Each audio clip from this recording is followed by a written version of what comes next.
It's the Torah Wave, everybody. Welcome back to another episode of our Genesis class, live from Jerusalem with Rabbi Chaim Goldberg of the Noahide World Center. We so appreciate and value the Torah he's been sharing with us, the depth of the book of Genesis. And we've been going at it roughly 3 years on this book. And that's how much depth he's gone into. So if everybody in this Zoom room could silence mute their microphones, we're getting a lot of feedback, especially from Gabrielle in Texas, and everybody else. So thank you, everybody. I appreciate it. It's always good to have a nice, orderly, and decent broadcast. So let's just jump right in and see how Rabbi Chaim's doing today. Rabbi Goldberg, are you there? Yes, hi. Good evening, everybody. Good evening. Good to see you all. Hope you can hear me. Can you hear me? Yep, I got you. 5 by 5. I'm not muted. Okay. I need to start with something. First of all, we are fine. Hope everybody is fine all over the globe. I know that we still have the problems in between Russia and Ukraine. It didn't finish, and other things like that. But hopefully things will get better. I don't know. Hopefully, we will pray for that. I must start with something very amazing that happened today in Israel an hour ago. In the last 50 years, the Arabs are not allowing the Hebrew people, when they're going to the place of the Temple Mount, to say Shema Israel, to pray there. Now, last week, few young age kids, something like 20 years old or something like that, they said Shema Israel, in the area of the Mount Temple, and the police officers, and everything, they took them out and they gave them, said to them that they need to be away from Jerusalem for 15 days. So they went to the court. Now, an hour ago, the judge decided that to say Shema Israel on the Temple Mount and also to bow, it's allowed. And it's not something that it's not allowed. Now I'm telling you, listen good to what I'm telling you. You will hear about this all over the world. It's going to, everybody is going to speak about this. How come the Jewish people saying that we are allowed to say Shema Israel in the area of the Temple Mount? But this is it. This is life. We're coming back to our homeland. So, Rabbi, I thought there was a prohibition to go up there for the Jewish people because they're not certain where they can stand. So it's not like that. There is a place, or there is an area that we are not going inside at all, but you know exactly where it is. And if you stay outside of that area, you're okay. Exactly. So what we're doing, basically, we're doing a circle around this area. We're not going inside to this area. By the way, also the non-Jewish people are not allowed to go inside, but the Arabs are going there. But we do have a space where we're not going inside, but we're going around. I think I said it already once, that while the Christian world said 2,000 years ago that the Hebrew nation won't come back to their homeland, in the last 100 years, when we started to come back to our homeland, so all the Christian world started to ask themselves, what exactly is happening here? Maybe the Hebrew people know how to read the Bible better than us. Maybe things are not like we thought. So dispensationalists came out, Exactly, but we need to understand what is happening with the Muslim world, okay? They have, the faith is being based on the understanding that Muhammad was the last prophet. Now, we already know in our prophets, it says that the prophecy will come back. And the place that it will come back from, it's in Mount Temple. So this is where the Arabs, again, it's not that they understand that, but they're against us coming back to this place, because they understand that if we will come back to this place, so most probably they need to rethink from the beginning about what they believe. And it will do a big reshuffle in the Arab faith. So they're asking a lot of questions. And they're trying to avoid us to come there. Fair enough. we came back to our homeland, even though everybody said that we won't. And the prophecy will come back also, even though there are people who are trying to avoid it. Hashem rules. This is their problem. Fair enough. Let's learn about a bit about Genesis. You know, we came to one of the most nicest verses that we have. A lot of people said your last week's message was awesome. It was very exciting, Rabbi, and we hope it continues today. Thank you very much. It's not my message. It's what I've learned from my rabbis and what preserved the long history, just to learn it in the right way. I hope that today it will be, it's going to be another big idea, but and I hope that I will manage to say this in the right way, step by step, that it will be, to the knowledge that I have, how to pass it on to all of you, that it will be clear enough with what I'm saying. So let's start with reading some of the, so again, hi everybody, good to see you all. We have here people from all over the world. This is great. Beautiful. Let's share the screen. Let's read few verses.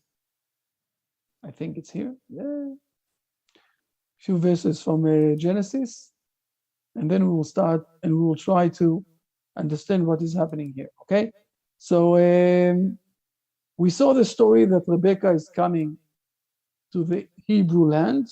We understood already that this is the biggest debate that we have between Abraham and his brother Nahor. Where is the Hebrew people supposed to work into the Hebrew people, okay? To publish the words of God? Is it supposed to be all over the world in the diaspora, or it's supposed to be in the Hebrew land? Abraham is holding under the understanding that it's supposed to be in the Hebrew land. Nahor is holding the understanding that it's supposed to be all over the world. He starts with Aram. You can say also in Hebrew, you say the United States, you say America. Same word almost. Are we going to be all over the world, or are we going to be in the Hebrew land? And this is interesting debate, discussion, argument between Abraham and Nahor. But Rebecca is willing to come to Israel and to continue the generation in Israel. By the way, it's okay, because the next generation, Jacob, is going back to Laban, the son of, yes, there, and we will see there what is happening when we will learn those chapters. So this debate is continuing on another generation after that. And now we have that the last verses of this chapter. Let's read from 63 to the end, and then we will go inside to something very important to realize one stage ahead about marriage, what is happening here. Okay, please read verse 63. 63, and Isaac went forth to pray in the field towards evening, and he lifted his eyes, and he saw, and behold, camels were approaching. And Rebecca, okay, I'll stop there. Yeah. No. Continue till the end of the chapter. And Rebecca lifted her eyes and saw Isaac, and she let herself down from the camel. And she said to the servant, "Who is that man walking in the field toward us?" And the servant said, "He is my master." And she took the veil and covered herself. And the servant told Isaac all the things that he had done. And Isaac brought her to the tent of Sarah, his mother, and he took Rebekah, and she became his wife, and he loved her. And Isaac was comforted for the loss of his mother. So we have here, I will say, it is a bit reminding us, I will say it like that, okay? Rabbi, we're getting people request if there's any way you can turn up your volume a little bit. I'm receiving you okay for YouTube, but yeah. Let's see, if this is not enough, so I will take down my ears, my headphones. Tell me if it's enough, if it's good enough. If not, yeah, as long as it's much better when it's closer to your yeah. But if you don't feel comfortable, just let her hang. It's okay. Let's start. First of all, we see in 64, 65, okay, verses 64, 65, it's a bit reminding us how, I will say it like that, how Walt Disney is showing the thing of love. See, she sees Isaac and she's falling from the camel and she's putting the scarf, flying a bit up there, you know. This is more or less how Walt Disney, almost in all of his films, is showing. You can see this in the best way in the Bambi, you know, the Bambi film, where you can see the mother and the father there, you know, a bit on the air, but also you can see it almost in all of the films of The romance. the Roman films of Walt Disney, and you can think that this is something similar, but this is when we're thinking about things in our eyes. What is happening there, that Rebecca sees someone that is a very holy person that is praying, okay, in front of God, and she is a bit amazed to see such a holiness person.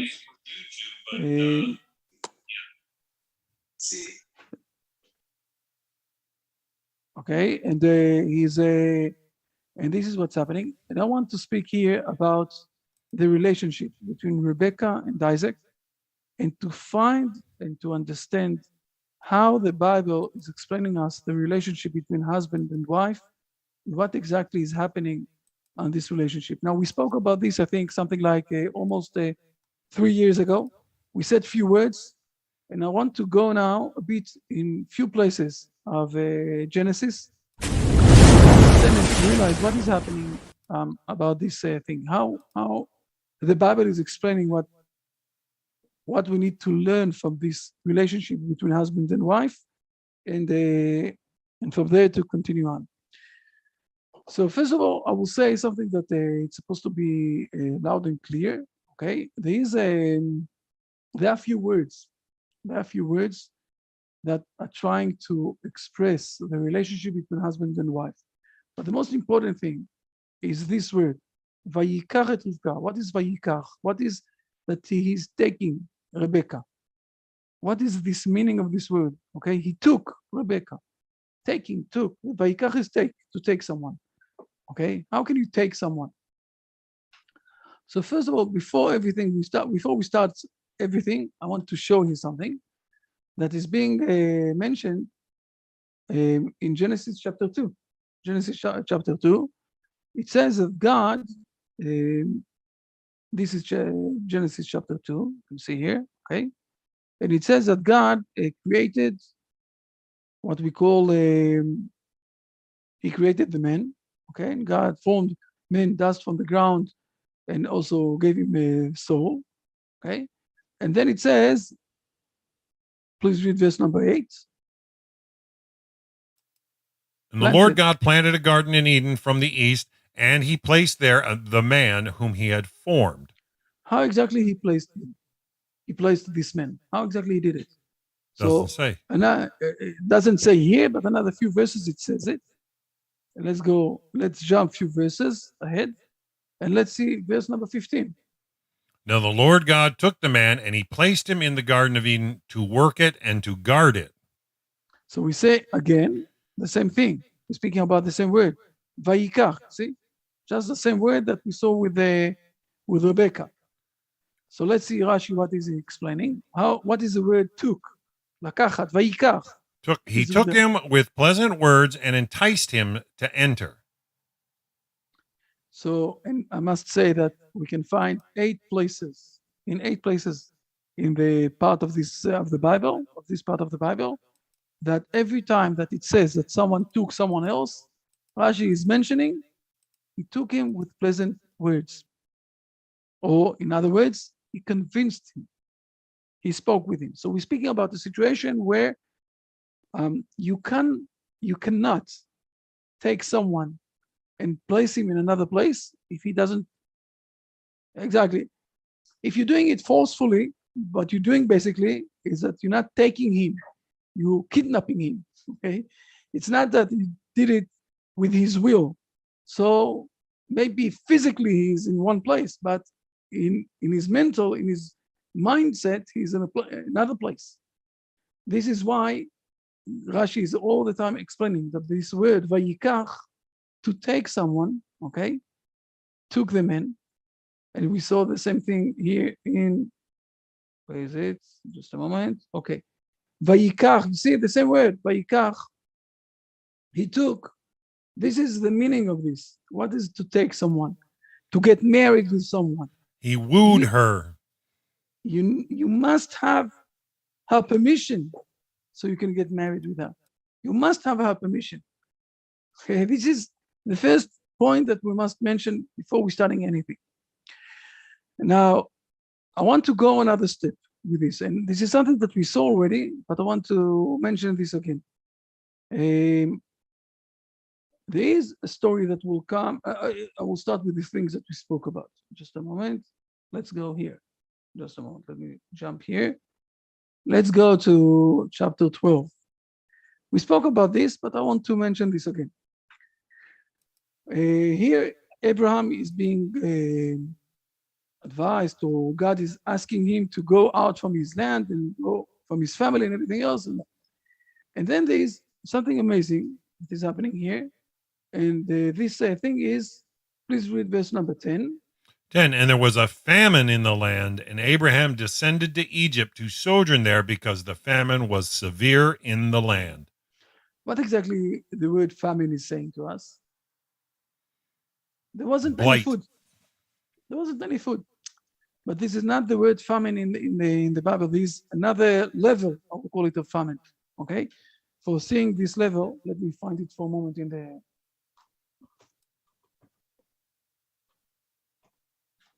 Let me put it here. Just a moment. No, what it is. Just a moment.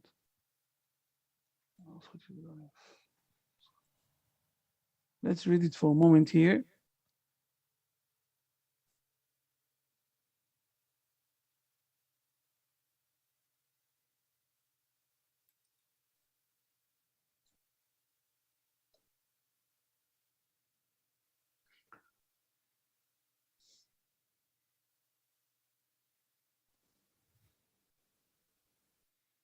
Amos chapter 8.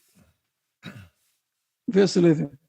11. Behold, the days are coming, says the Lord God, and I will send famine into the land, not a famine for bread, nor a thirst for water, but to hear the word of the Lord. So the word famine in the Bible, it's not only not having enough bread to eat, but it's also not having enough food to eat, like we know, unfortunately, in a few places in the world today. The word famine in the Bible is also the hunger to hear the words of God. It's the same thing when you are eating something and it becomes part of our body, or when we are learning something and it becomes part of us. It's a influencing our mind, our will, everything else. We're becoming something else. We are growing up with the learning that we are doing.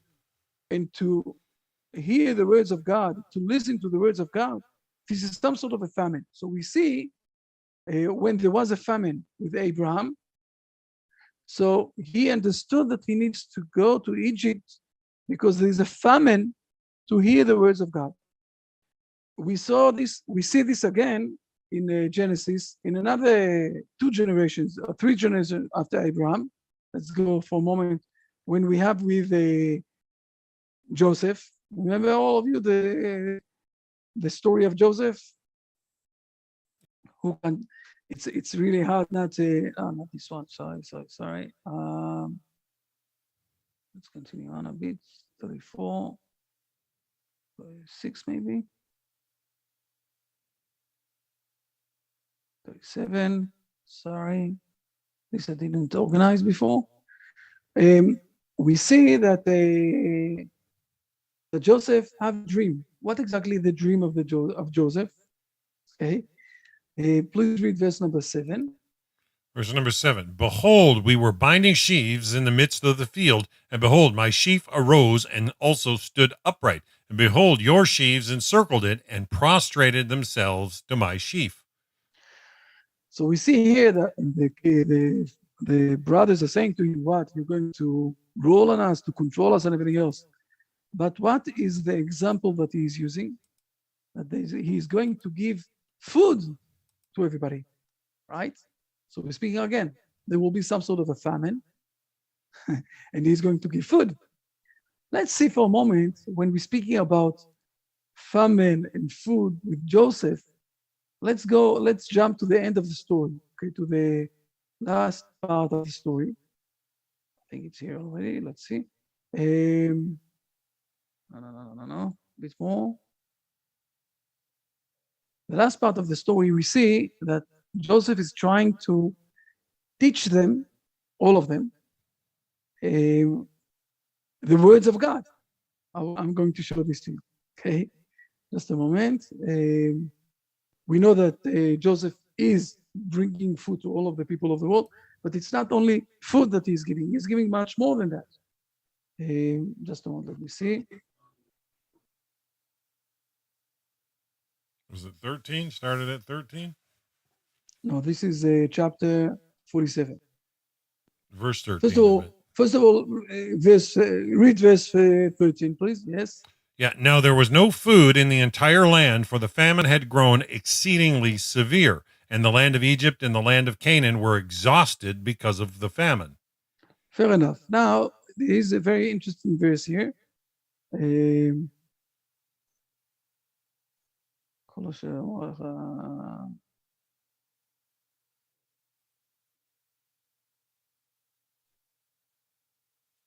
No. Where is? Just a moment. I'm losing this. You'll find it, Rabbi. Just a moment.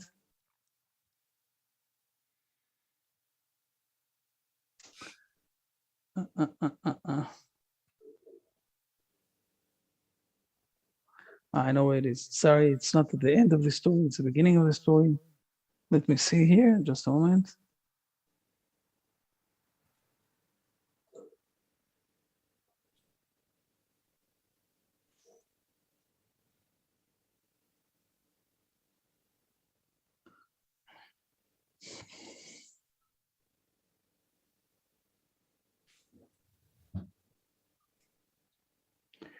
Read verse number 55. And this is chapter 41 of Genesis? This is chapter, yes, now we are in chapter 41, yes. We're speaking here about verse 51 or 50? 55. 55. When the entire land of Egypt hungered, the people cried out to Pharaoh for bread. But Pharaoh said to all the Egyptians, "Go to Joseph. What he tells you, do." Whoa, that's huge. Yeah, so we're speaking about the famine, and then suddenly everybody needs to listen to Joseph. But let's see what is hinted inside here, okay? Because Joseph is not only trying to give them food, as we said before, when there is a famine, the understanding of this, it's also there is a famine for a hunger for the words of God. So let's look for a moment what Rashi is bringing here from the Midrash. Let's see this for a moment. Sure, this is it. Yes, here it is. Let's go to 55.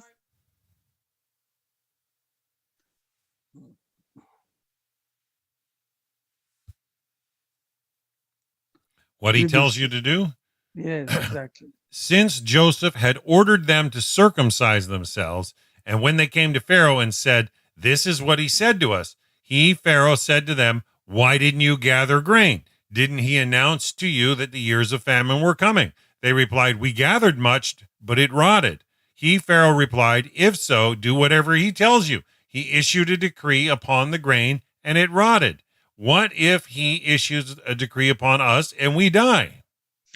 Fair enough. So it's a weird story, I will say it like that. But what we see here, that Joseph is trying to teach them not only to give them food, but also to teach them how to behave, I will say it, how to be much more spiritual people. To do circumcision is to move one step ahead with the body to the famine of listening to the words of God.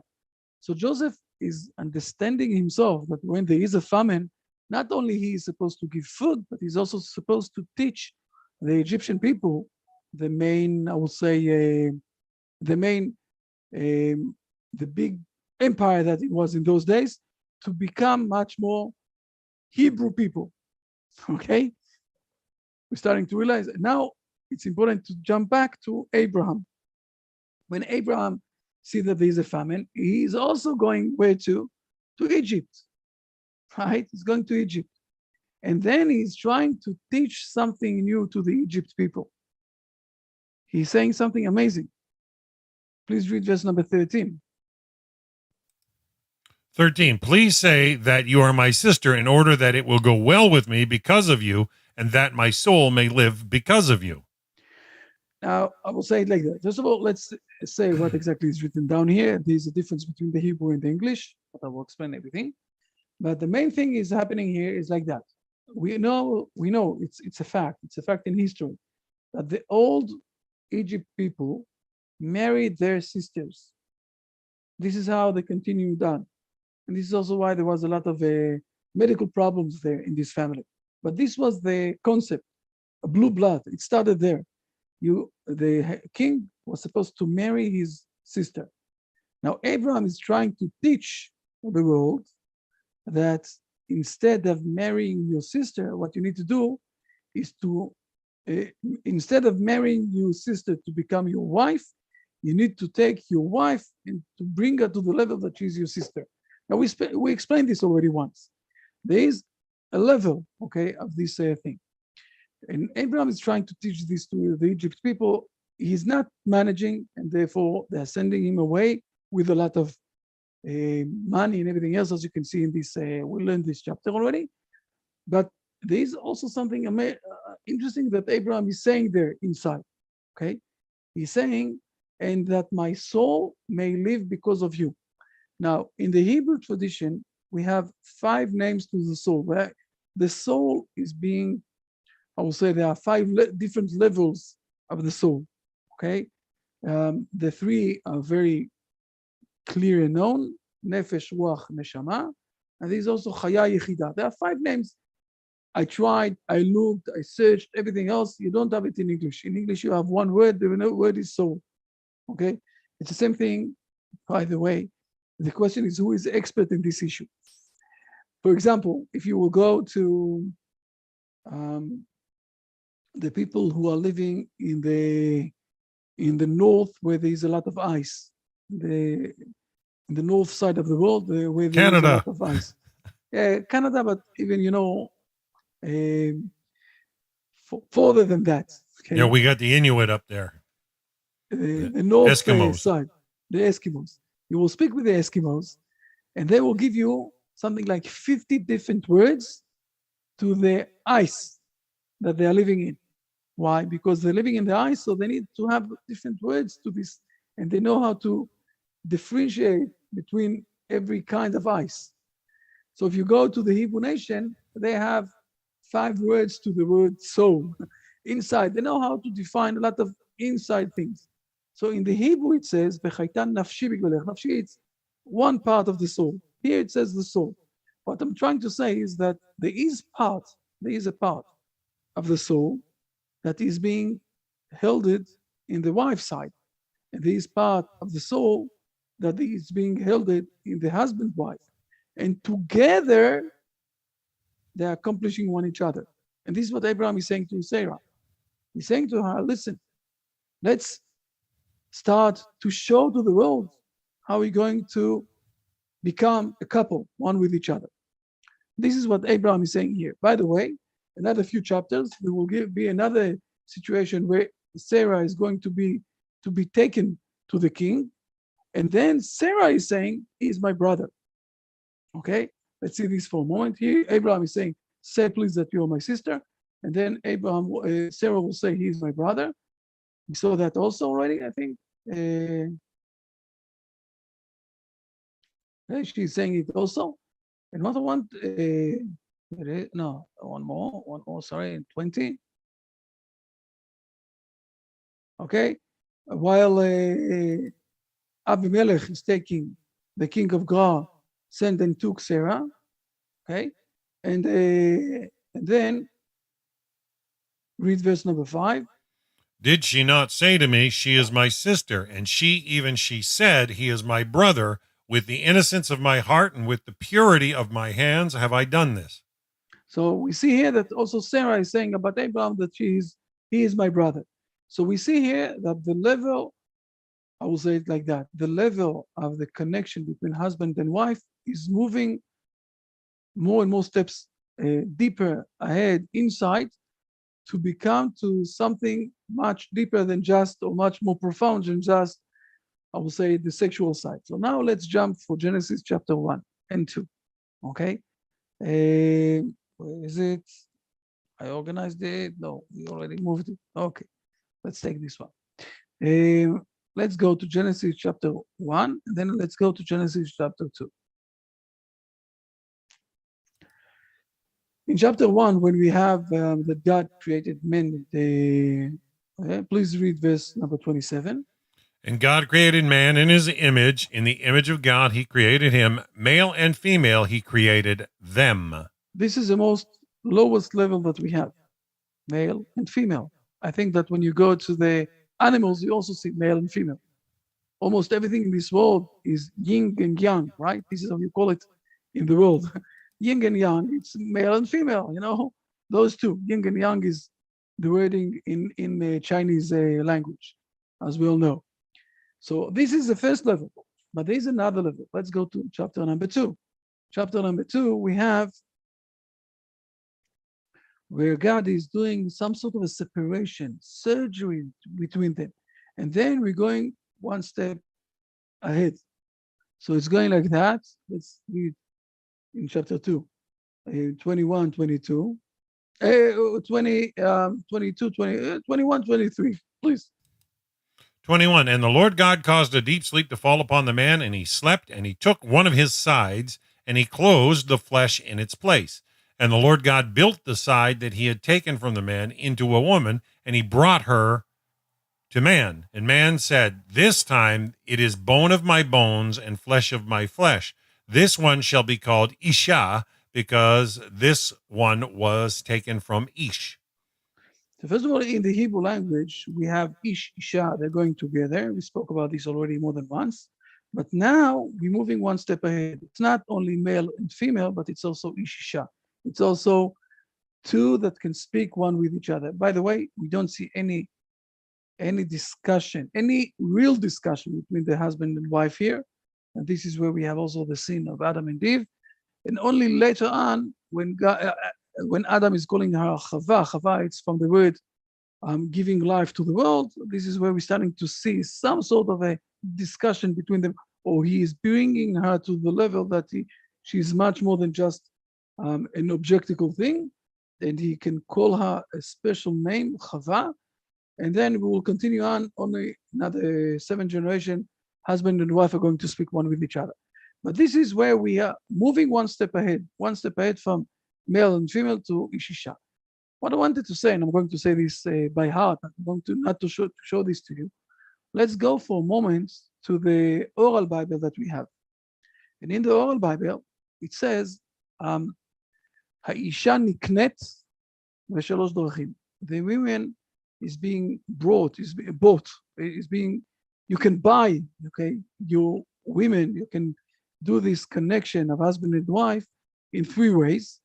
And the first one that the oral Bible is saying is by buying something, by giving her money. You're giving her money for buying her. Now, I want to explain what is the oral Bible explaining to us. Okay, and for that we need to jump for a moment with the chapter before where we are today. Chapter, no, it's not 18. Sorry.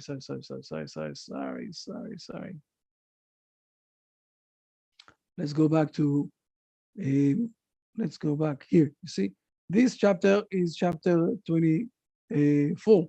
Let's go to chapter 23. And the oral Bible is saying, chapter 23, this is where Abraham is buying with money. Abraham is buying with money a portion of the land, okay, the part of the land that is going to bury Sarah. And our sages are saying that this is where we are learning that you can have this relationship between husband and wife that will start with giving her money and she's becoming your wife. Why is that? Because what is happening here? And let's look for a moment. Read verse, please, 16. 16. And Abraham listened to Ephron, and Abraham weighed out to Ephron the silver that he had named in the hearing of the sons of Heth 400 shekels of silver accepted by the merchant. Now, the truth is that we said this already. Abraham could come to Ephron and say to him, listen, God promised me this land. This is mine. Move aside. I want to marry my wife. But Abraham is not doing that. Okay? He is doing something a bit else. And it's also, by the way, it's hinting for certain things that we read this parsha about the redemption of the land. And Abraham is insisting of buying this part of the land. Okay, it's not, even though it's his, God promised him it's part of the Hebrew land, as we all know, and everything else.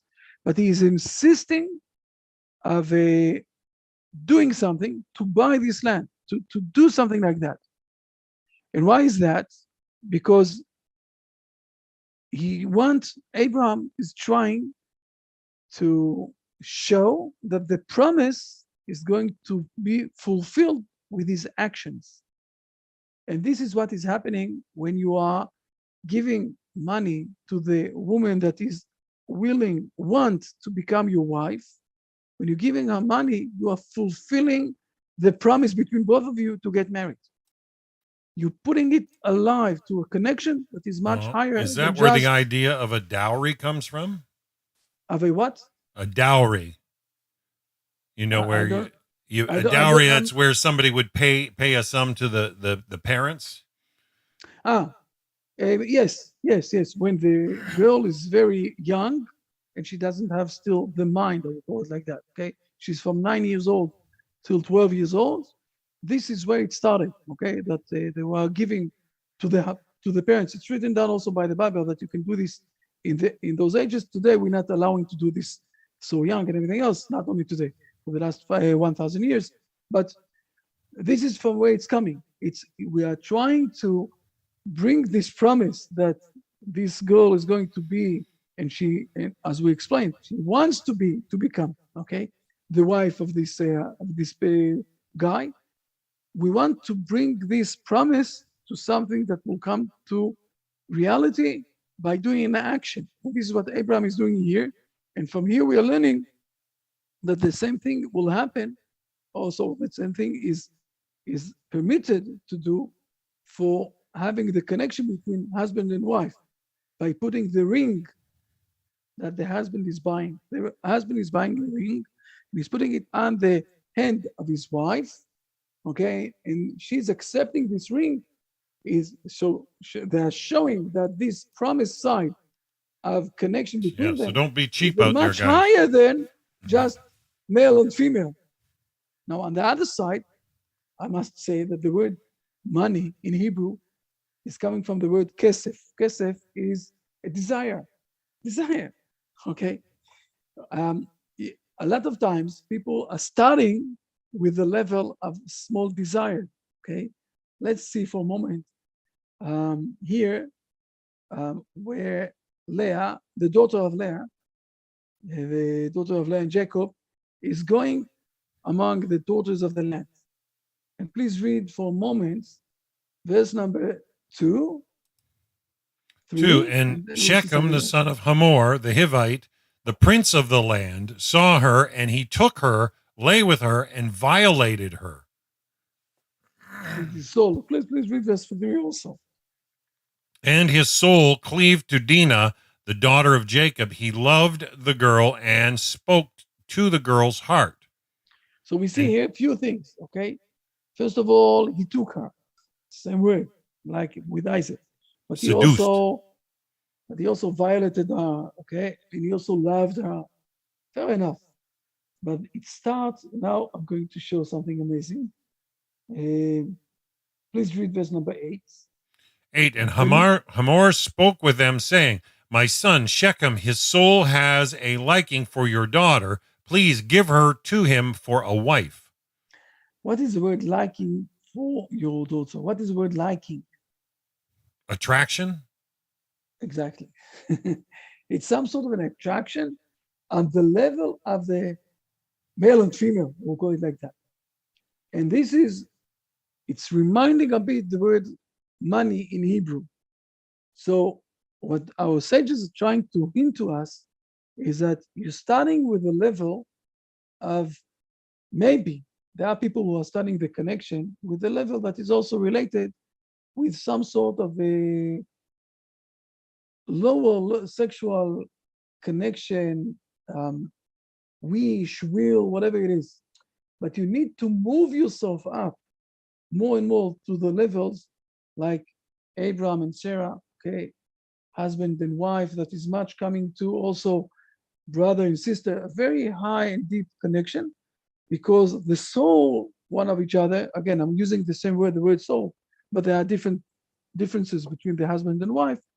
The soul is connected one with each other, and each one of you with your soulmates is managing to build up the connection. And this is what we see basically with just a moment where it is. This is what we see basically with Isaac when he sees Rebecca, or when Rebecca sees Isaac. This is what we saw before, that she fell from the camel. It's not that she fell from the camel only because she saw somebody very nice, very cute, or something like that. She saw a holy person, and when he said to her, the servant, that this is his master, and she realized that the soul are connected one with each other. And I'm going to show this in a moment also with Jacob and Rachel, okay? And this is also what it says here at the end. Please read verse number 67. And Isaac brought her to the tent of Sarah his mother, and he took Rebekah, and she became his wife, and he loved her. And Isaac was comforted for the loss of his mother. Let's see for a moment what Rashi is saying here about this part of the thing. Just a moment, see here. Okay. Please read this part. He brought her to the tent, and behold, she was Sarah his mother, i.e., she became the likeness of Sarah his mother, for as long as Sarah was alive, a candle burned from one Sabbath eve to the next. A blessing was found in the dough, and a cloud was attached to the tent. When she died, these things ceased, and when Rebekah arrived, they resumed. So we're speaking about a holy woman that is replacing the place of Sarah. I won't go inside to all of the A reasons. matriarch. Yes, and why exactly those are the three things that we're speaking about. Those are I will say in a word that those are the things that on the shoulders, okay, on the responsibility of the women. When we're speaking about lighting the candles on Shabbat, it's not only just lighting the candle of Shabbat. It is true to light the candles of Shabbat. It's very important, and it's showing that we believe that God created the world in 6 days, and in the seventh He stopped. Fair enough, but it's much more than that. The lighting candle of Shabbat is saying that the responsibility of the woman is to have or to bring the light to the family, to have the responsibility to lead the relationship between the husband and the wife in the way of the light. This is one of the importance of the responsibility of the women. Okay, and the same thing is a blessing of the food inside at home. Those are the things that the women is taking on their shoulders. So this is what we see also with Rebecca and Abraham. And I want to jump for finalizing this thing. I want to jump another few chapters and to see what is happening between Jacob and Rebecca and Rachel. Okay, so we need to jump another.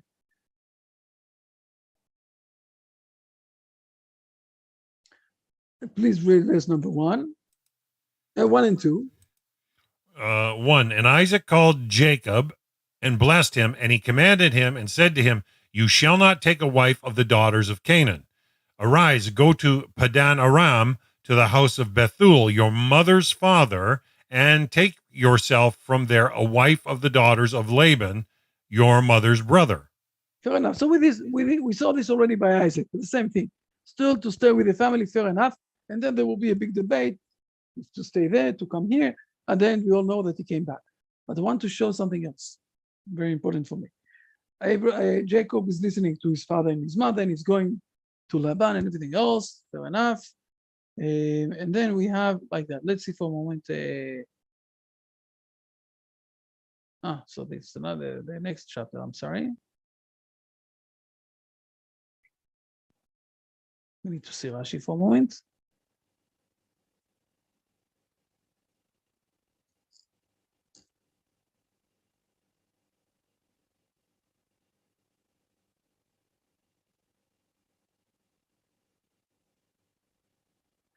He's coming to the place. Please read verse number 2. 2, and he looked, and behold, a well in the field, and behold, 3 flocks of sheep laying beside it, because from that well they would water the flocks, and a huge rock was upon the mouth of the well. Fair enough. And we know, but the word well is also giving, when we're speaking about the shepherd and all those things, we can understand that we're speaking also about something else. Please read verse number 6. 6, and he said to them, are these things well with him? And they said, these things are going well, and behold, his daughter Rachel is coming with the sheep. So now he suddenly sees Rachel, and he's asking them, the day is yet long. Why are you not giving them everybody to drink? So read verse number 8. 8, and they said, we cannot do that until all the flocks are gathered together, and they will roll the rock off the mouth of the well, and we shall then water the sheep. And then read verse number 9, 10, and 11. 9. While he was still talking with them, Rachel came with her father's sheep, for she was a shepherdess. And it came to pass, when Jacob saw Rachel, the daughter of Laban, his mother's brother, and the sheep of Laban, his mother's brother, that Jacob drew near and rolled the rock off the mouth of the well, and he watered the sheep of Laban, his mother's brother. And Jacob kissed Rachel, and he raised his voice and wept. Now, Rashi is not bringing the midrash I want to share with you, okay? But the midrash is saying like that: when he kissed Rachel, all the shepherd laughed, and he was crying. Now, why the shepherd laughed? Because they said to themselves, someone is coming here and suddenly starting to kiss the people here. Why was he crying? Because they didn't understand that he saw in his holiness spirit, I will call it like that, in his prophecy, that Rachel is going to be his wife, and with Rachel is going to build up the Hebrew nation. Again, we see the difference how people are looking at things. From the outside, it was looking like, someone is coming here and starting to kiss the girls. In the inside, when we understand exactly what is happening with Jacob, so it's all Rashi saying also another very important thing. You can read it here. So read only the first one. We don't need to read this. I'm not going to learn this in a depth. Since he foresaw with the Holy Spirit that she, Rachel, would not enter the grave with him. So he was crying that she's not going to be part 100% together, and there's a reason why she's not in the grave with him. And I'm not going to go to those things now. What we see here again is where suddenly the relationship between a husband and wife is in a different level than, I will say, the population of the world can look in the other side. And the relationship between Isaac and Rebecca, what we saw in this part of the thing, is related also to the profound understanding of the Hebrew nation, between a relationship between husband and wife that is much bigger, stronger, whatever it is. And we see this also when Balak, I will show this also. I'm sorry, I showed that. When Balak is blessing the Hebrew nation. Okay, we're speaking about the numbers. We're going to read numbers this week. We're going to start to read the numbers, the book of Numbers. Let's go here. I think it's also 24, if I remember correctly.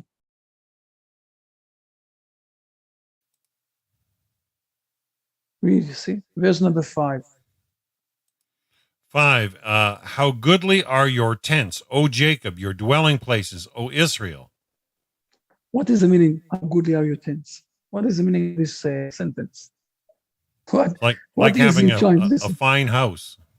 Yes, but what exactly is going on? Look for a moment.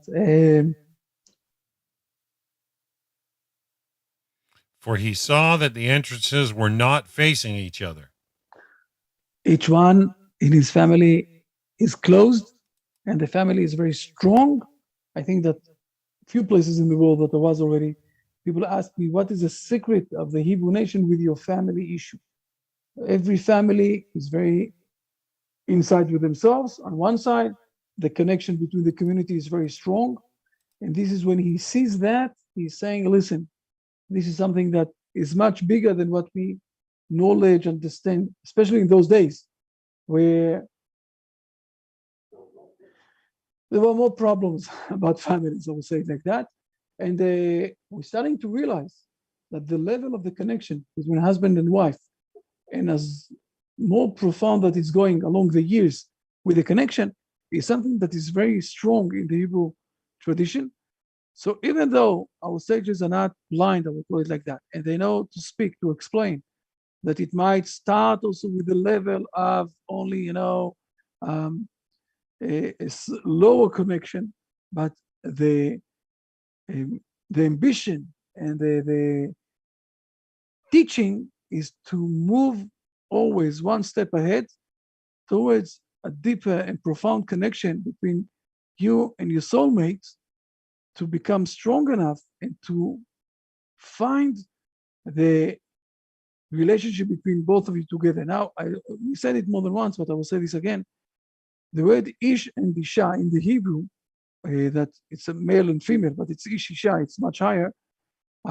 Both of them together, each one of them have one letter of God. Okay, ish have the letter yud, and isha have the letter hey, and together it's the name of God. While if they are living together in the right way, with honor one to each other, listening one to each other, strengthening the connection one with each other, this is where God is also putting his presence here with them. And if they don't know how to do this, so the word that is left over is the word fire. And then this is where the fire is starting to become between them. Yes.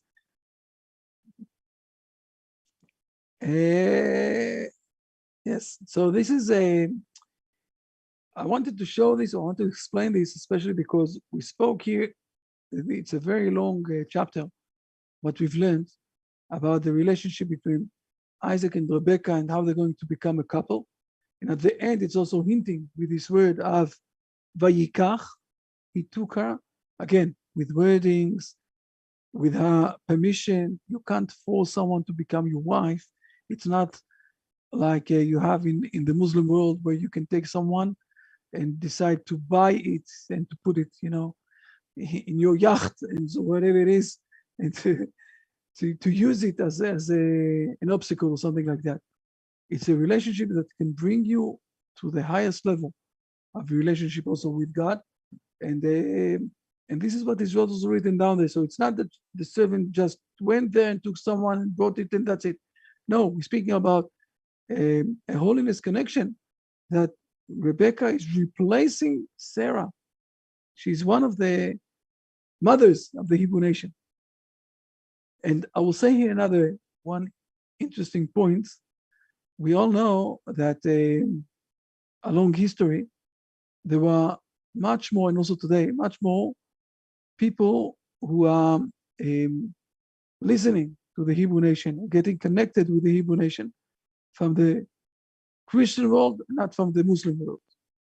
Okay? And it's a long history like that, and also especially in the last 70 years. Now, the question is why? Why the Christian world is much more getting connected with the Hebrew nation and trying to learn from the Hebrew nation the ideology, the learning, the words of Torah, of the Bible, and the words of God. And the Muslim world is that much less. And the answer is very simple. Because the Christian world is a continuous of Esav. And Esav was born from a Hebrew mother, from Rebecca. Okay? So he's much closer than Ishmael, that is coming from the mother of outside of the Hebrew nation, from the Egyptians. So the Muslim is a bit far from the Hebrew nation. It's hard for them to come. Okay?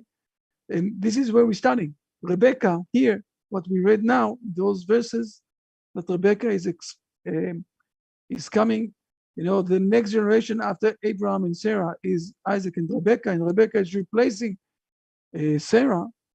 this is where we're starting to realize the holiness of Rebecca.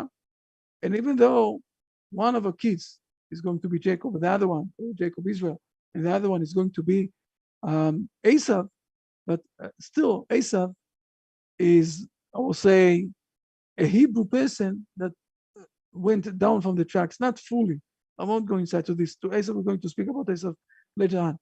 But Esau is still, I will say, part of the family that went aside. It's not like Ishmael that was outside of the family. And this is the main difference. So, and everything starts in our verses of what we read today, in the beginning, okay, in chapter 24, where Isaac is taking Rebekah as a wife.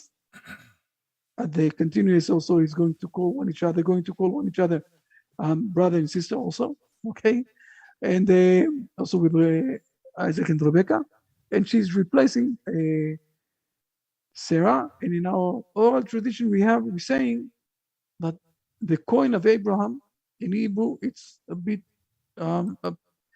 playing with the words, because the word coin in Hebrew is the nature. It's the same word. Matbea teva. The coin of Abraham, the nature of Abraham is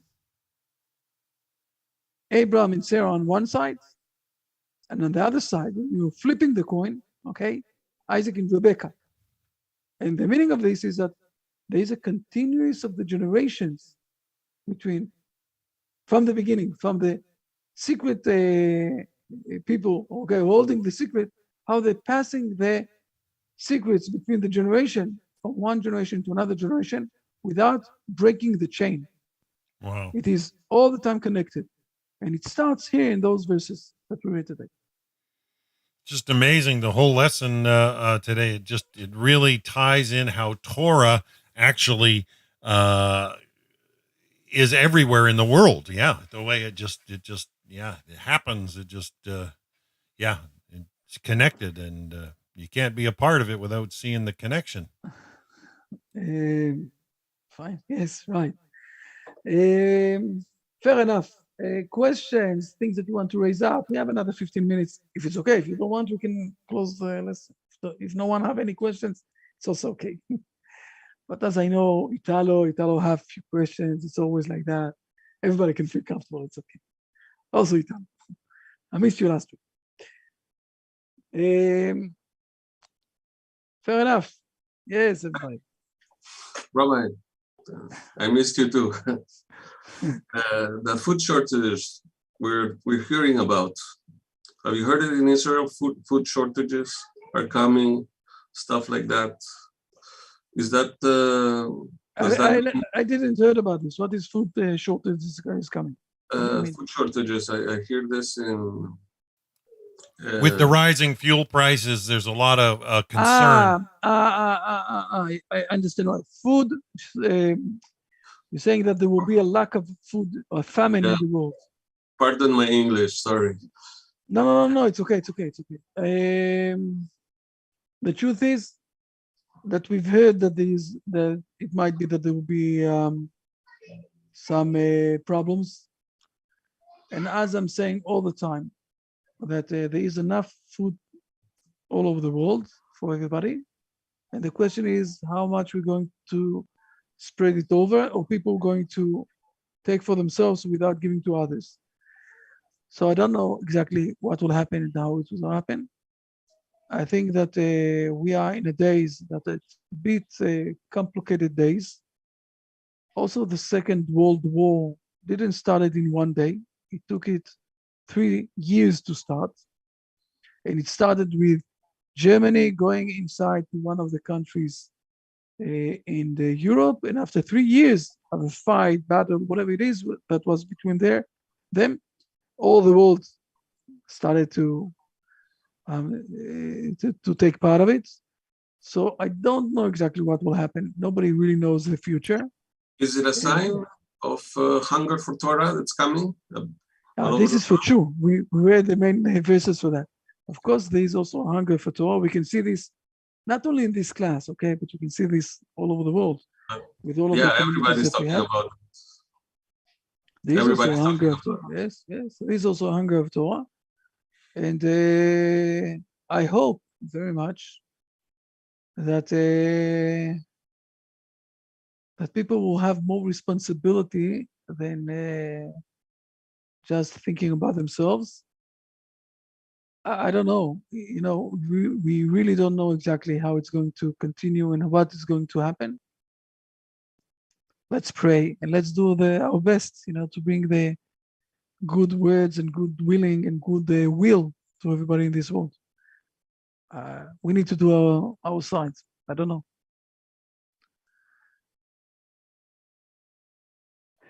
There is I will say it like that.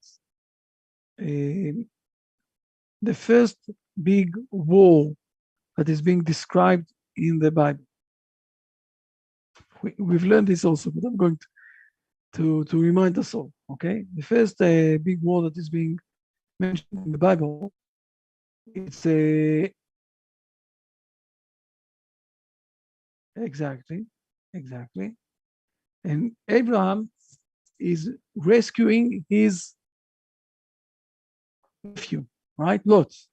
Okay, we're speaking here about a big fight, chapter 14, and Abraham is rescuing his nephew, Lot. But from his nephew, what will happen in the next generations? There's going to be someone that is going to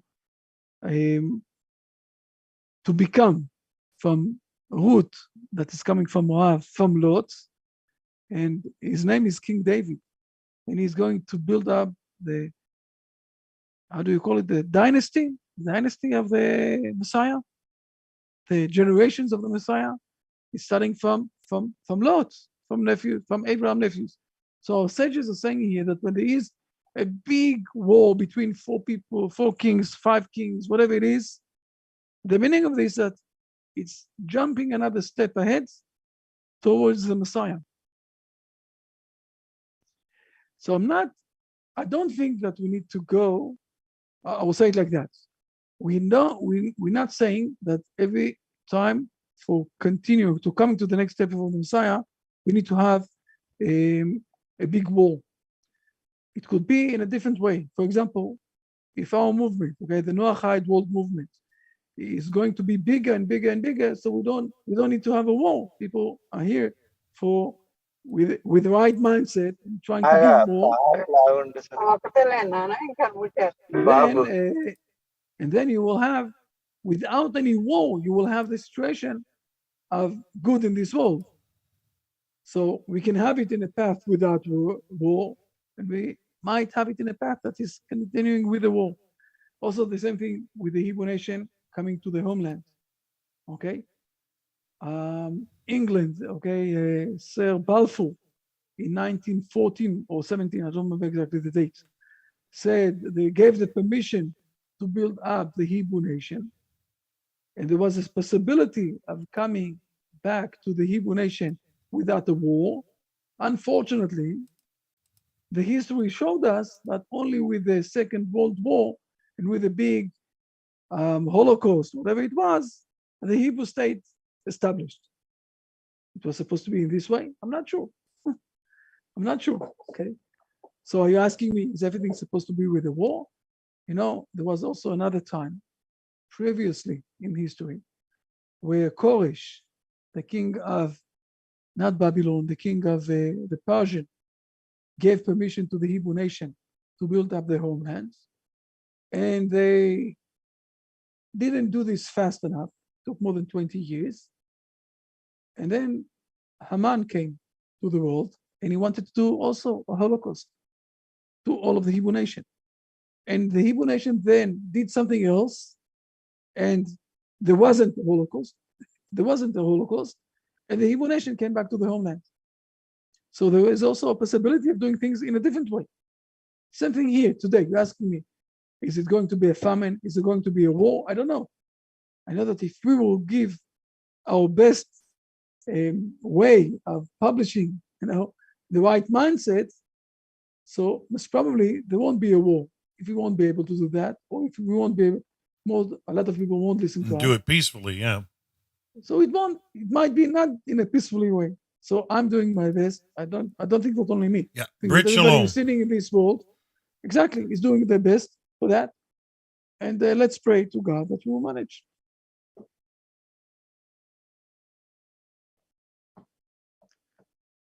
This is life. Fair enough. That's it. Nobody have more questions. Everything's fine. Yes, Angela. Okay, this is what I was thinking actually this morning. God instructed Moses to tell the Jewish people, if you advance in my rules, that's Leviticus 26:3. So, okay, as Noahides, also we need to advance in our ways too, with the laws that we have, the principles that we have to walk by. So to excel in that, we need to excel in that. Like we need to excel in the 7 principles that we have. How do we excel in that? So I'm thinking, just on my side, I know it's about Abraham and that kind of way. And if everybody has something, so everybody has a gift. So if that gift is being multiplied and is being excelled, then wow, it's huge. Yeah. Same as the Jewish people. We as Noahides, the same. I agree with you 100%.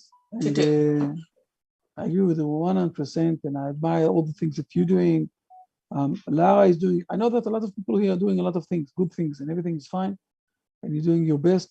It's more than fine, you know. We admire that, and we think that it's the right way, and hopefully, again, if we will manage to do this without the war. Hopefully, we will do. We need to do our best, and God will do His. We will do our mission. There is a saying, the Hebrew sages, in what we call Pirkei Avot, okay, the ethics of the fathers, that it says like that: "Lo alecha hamelacha ligmor, velo ata ben chorin libatel mimena." I will say it now in English, okay? You will never manage to conclude and to finish all the work that you need to do. Right. Okay. If you will think that you could manage to capture all Turkish community in the, all the 54 million people there in Turkish, it won't happen. Okay. Or all the people in Canada, it won't happen. All the people in South America, it won't happen. On the other side, you have no permission to not to do your best. So you need to do your best with what you're doing, and God will assist you with what He is doing, okay, with His, and what you will never manage to do, the next generation will do. But you're going step by step. So you're not allowed on one side to withdraw your wish, your willing, your doing, and everything else. On the other side, remember, be with a bit of humility with yourself, that it might be that you won't manage to do everything, but together it's a much bigger possibility. I'll say it like that. It's much bigger exponentiality, situation to bring more to the world. By myself, I'm very small, but when we have all of us together, so suddenly it's in England, it's in Turkish, it's in South America, it's in Canada, it's in the Czech Republic. People are doing great things. Yep. Great things in Germany. Suddenly it's much bigger. So this is where we say that 1 and 1 is not only 2. Only in mathematics, 1 and 1 is 2. Okay, but 1 and 1 in the real life, it's much bigger than 2. And when we are 25, when we are 100 people and everything else, it's much bigger than that, much bigger than that. Exciting. Well, Rabbi, I'm still planning this conference for November 21st, 22nd. I kind of have my finger on the dates. I mentioned 2-day conference, going to be at the Penticton Trade and Convention Center here in my area. And I wanted to call it a Noahide Acceleration Conference. Kind of along the theme that Angelica's got there, where people can be inspired to accelerate the efforts. It can only help make the world a better place. What we say in Hebrew, Be'ezrat Hashem. With the help of God, with the willing of God, with the help of God, we're going to do this. Yeah? We're getting there. Oh, yeah, for sure. For sure. It's going to be exciting. Fair enough. Fine. Travis today is very quiet. Fair enough. It's okay. Hope everything is fine with him. And also the England people there, sitting there without speaking any word. It's also I'm a little quiet, Rabbi. No, it's okay. A little tired. I've been working a night shift, getting used to the new hours. I just literally popped out of bed to get in here. So I just love the class. So thank you very much, Rabbi. Beautiful lesson. Fair enough. So next week, next Sunday night. Yes, we have next Sunday night. We have it. We have a lesson. Hope to see you all. 2 weeks from now, it's called Shavuot, and I don't know yet if I will be able to give a lesson. We're finishing Shavuot, something like 15 minutes before the lesson.